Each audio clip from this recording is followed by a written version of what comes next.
What's this about? Is this just uncertainty about the global economic headwinds that we could see? Yeah, I think the concerns about the outlook for the U.S. economy and the global economy are growing, and if you look at the language coming out of the Fed, Powell has said smaller rate hikes could be coming soon. That's kind of one of the key signals that investors have been looking for to find the turning point from when this kind of inevitable strengthening of the dollar, the tide turns. However, that commentary is also complicated by Powell saying there's going to be a higher terminal rate than market players expect. So it's kind of a mixed message. So the signaling isn't as clear as it could be. And also, I think it's too early to call whether the tide has actually turned or not.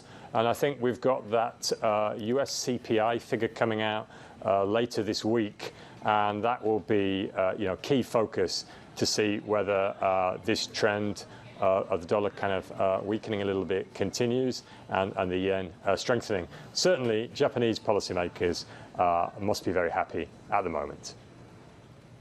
We've seen this 29.1 trillion yen extra budget being approved as well. Is this likely to have a meaningful impact on the inflation pressures? A part of the measures, a quarter of that extra budget are measures to deal with the impact of rising prices inflated by the weaker yen. And the government thinks that this package will shave 1.2 percentage points off inflation. So usually extra spending, well, what does it mean? It usually means more inflation, right?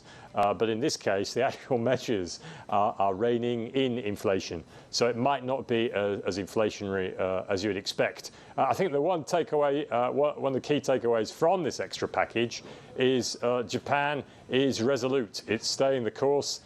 It's trying to support the economy, households, businesses from these rising prices and the weaker yen. And that is giving BOJ continued kind of backing to continue with its rock bottom interest rates.